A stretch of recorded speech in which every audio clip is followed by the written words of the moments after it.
ماہنامہ کلندر شعور فروری 2021۔ آج کی بات۔ زندگی ہر لمحہ امتحان ہے جس سے گزرے بغیر فرد اگلے مرحلے میں داخل نہیں ہوتا۔ بچہ جوان ہوتا ہے اور جوان بوڑھا ہو جاتا ہے۔ عمر کے مراحل طے کرنے کے ساتھ ناموافق حالات قبول کرنے کی سکت پیدا نہ ہو تو بچے سے جوان اور جوان سے بوڑھا ہونے کے باوجود فرد مکتب زیست کی پہلی کلاس میں ہے۔ بڑے مسائل ایک طرف، معمولی مسئلہ حل نہیں ہوتا۔ ذہنی تنگی میں مبتلا ہو کر وہ تنگ نظری کے جال میں دیکھتا ہے۔ لوگ شکایت کرتے ہیں کہ فلاں نے ہماری بے عزتی کی۔ پوچھا جائے کہ ایسا کیا کہہ دیا تو بتاتے ہیں ہمیں بے وقوف کہا۔ ان سے پوچھیں کیا آپ بے وقوف ہیں؟ وہ فوراً سر ہلاتے ہیں نہیں۔ جب بے وقوف نہیں ہیں پھر بے وقوف کہنے پر پریشان کیوں ہیں؟ اصل یہ ہے کہ آدمی کے اندر مزاج کے خلاف بات سننے کا حوصلہ نہیں۔ عمر کے لحاظ سے فکری نشوونما نہ ہو تو فرد کے اندر معاملات سلجھانے کی اہلیت مغلوب ہوتی ہے اور زندگی نسل در نسل منتقل ہونے والے رجحانات میں محدود ہو جاتی ہے۔ ہر چیز کو نفع و نقصان اور مسائل کو مالی وسائل کے تناظر میں دیکھتا ہے۔ کہتا ہے اگر میرے پاس دولت ہوتی تو لوگ مجھ سے بدتمیزی نہ کرتے، بیٹی اپنے گھر میں خوش رہتی، بیٹا نوکری کے لیے مارا مارا نہ پھرتا، گھر میں اتفاق ہوتا، بچے اچھے اسکول میں پڑھتے، ہمارا بڑا گھر اور گھر سے ملحق باغ ہوتا جہاں میں صبح چہل قدمی کرتا اور شام کو چائے کی میز سجتی، ہر مشکل دور ہو جاتی اور ہم ہنسی خوشی رہتے اگر دولت پاس ہوتی۔ یہ ہوتا اور وہ ہوتا کہ گردان میں ظاہر باطن کی سیڑھیاں چڑھتے ہوئے آدمی بالآخر رخصت ہو جاتا ہے۔ جن وسائل کا تعلق پیسوں سے جوڑا، کیا بغیر پیسوں کے میسر نہیں تھے؟ صبح قریب موجود پارک میں چہل قدمی کرتا، گھر میں اہل خانہ کے ساتھ ہنسی خوشی رہتا، باغ کی کمی محسوس نہ ہوتی، بیٹا معیار کے بجائے صرف نوکری کو اہمیت دیتا، کام میں برکت ہو جاتی، بچے بڑے اسکول میں نہ پڑھ سکے تو کیا ہوا، ان کی اچھی تربیت کرتا، سوچنا سمجھنا لکھنا اور بات کرنا سکھاتا، کتابیں پڑھ کر سناتا، خاتم النبیین رسول اللہ صلی اللہ علیہ وسلم کے فرمان کے مطابق زندگی گزارتا، بچے دوسرے بچوں سے ممتاز ہو جاتے، تربیت پیسوں کی ریل پیل اور بڑے اسکول کی پابند نہیں، کم پیسوں میں بھی اچھی زندگی بسر ہوتی ہے اور پریشانی ایک مٹھی مٹی میں چھپ جاتی ہے۔ غریب کی بیٹی سسرال میں مطمئن نہیں تو لاکھوں کا جہیز لے جانے والی امیر کی بیٹی بھی ناخوش ہے۔ شکایت عام ہے کہ بیٹا کاروبار میں ہاتھ نہیں بٹاتا، لیکن شادی کے بعد جائیداد میں حصے کی فکر ہو جاتی ہے۔ صاحب جائیداد بھی مالی و سماجی معاملات کی وجہ سے پریشان ہیں۔ یہ ہر طبقے کے مسائل ہیں اور ان کا تعلق دولت سے نہیں رویوں سے ہے۔ منظر کشی پڑھ کر خواتین و حضرات کا ذہن ان کی طرف جائے گا جن کے رویے سے شکایت ہے۔ یہی کامیاب نہ ہونے اور فکری ناپختگی کی وجہ ہے۔ آدمی اندر میں نہیں دیکھتا، لہذا برداشت پیدا نہیں ہوتی، ورنہ معلوم ہو کہ فرد ایک لیکن حیثیت ہر جگہ مختلف ہے۔ بیٹا، بھائی، باپ، شوہر اور داماد مرد کے کردار ہیں۔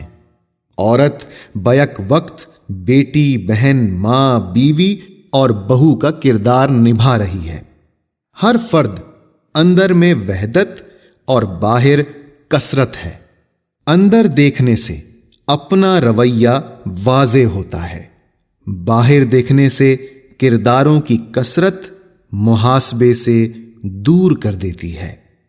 امتحان ذہنی صلاحیت کا ہوتا ہے۔ اسکول و کالج اور یونیورسٹی میں سالانہ کارکردگی امتحان کے 3 گھنٹوں میں جانچنا اس فہم کا خلاصہ ہے جس کے لیے 364 روز وقف کیے گئے۔ رائج نظام میں 3 گھنٹے سکت کے اعتبار سے 364 روز کے برابر سمجھے جاتے ہیں۔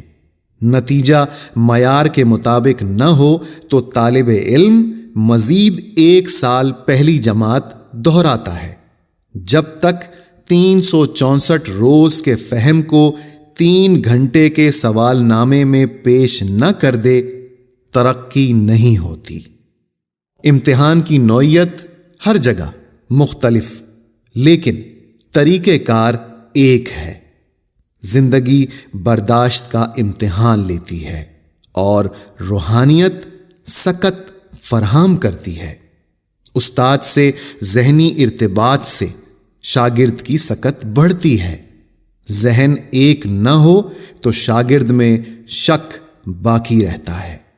روحانی علوم کے تانے بانے یکسوئی سے ملتے ہیں، یعنی زندگی کا پہلا سبق یکسوئی ہے۔ یکسوئی سے علم شے کا عرفان ہوتا ہے۔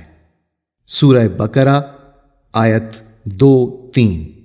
یہ کتاب جس میں شک نہیں ہدایت دیتی ہے متقیوں کو جو غیب پر ایمان لاتے ہیں، صلاۃ قائم کرتے ہیں اور جو رزق ہم نے دیا ہے اس میں سے خرچ کرتے ہیں۔ رزق میں جسمانی نشوونما کے ساتھ علم کے وسائل شامل ہیں۔ جسم کو نشوونما کے لیے غذا درکار ہے تو روح بھی وصل کی لہریں جذب کرنا چاہتی ہے۔ اللہ کے دیے ہوئے رزق میں سے خرچ کرنے کا ایک مفہوم علم شے کا حصول اور شے میں تصرف ہے۔ یہ علم اسے حاصل ہوتا ہے جس کی طرز فکر میں شک نہ ہو۔ علم شے سے فہم و فراست بیدار ہوتی ہے، سکت بڑھتی ہے اور محدود طرز فکر کا پردہ اٹھتا ہے جو کائنات کو دیکھنے کی راہ میں حائل ہے۔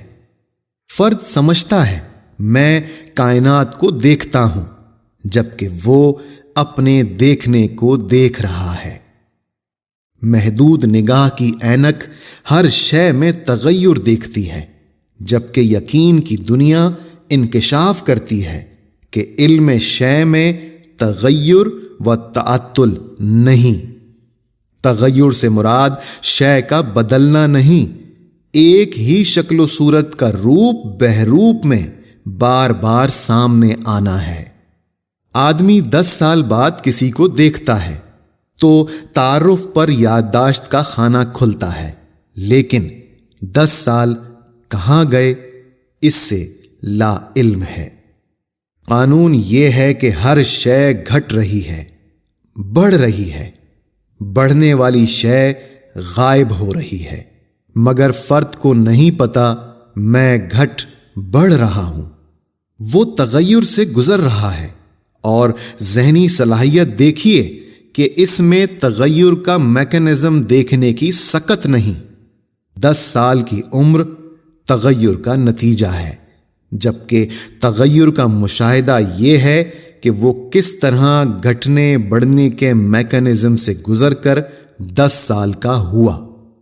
گھٹنا بڑھنا غیر ارادی ہے، اس لیے شعور میں رہتے ہوئے فرد گھٹنے بڑھنے کے میکانزم سے واقف نہیں ہوتا۔ پیدا ہو کر 10 سال بڑھا ہے تو لازم ہے کہ اس دوران 10 سال گھٹ کر اس مقام پر واپس گئے ہیں جہاں سے وہ آ رہا ہے۔ پرورش میں گھٹنے بڑھنے یا غیب ظاہر کے میکانزم پر توجہ نہیں دی جاتی، اس لیے روحانی نشوونما اور جسمانی بالیدگی کے درمیان میں خلا پیدا ہو جاتا ہے۔ ظاہری شعور کے مقابلے میں باطنی شعور کی فہم وہ نہیں ہوتی جو 10 سال کی عمر میں ہونی چاہیے۔ جسم کے ساتھ ساتھ باطن کی نشوونما پر توجہ دی جائے تو فرد شعوری منازل طے کرتے ہوئے لاشعوری نظام کا مشاہدہ کر سکتا ہے۔ قارئین، آپ نے کامیاب اور ناکام زندگی کا فارمولہ پڑھا۔ تحریر دوبارہ پڑھ کر قفل کھولنے کے لیے کم از کم 5 چابیاں استعمال کیجیے۔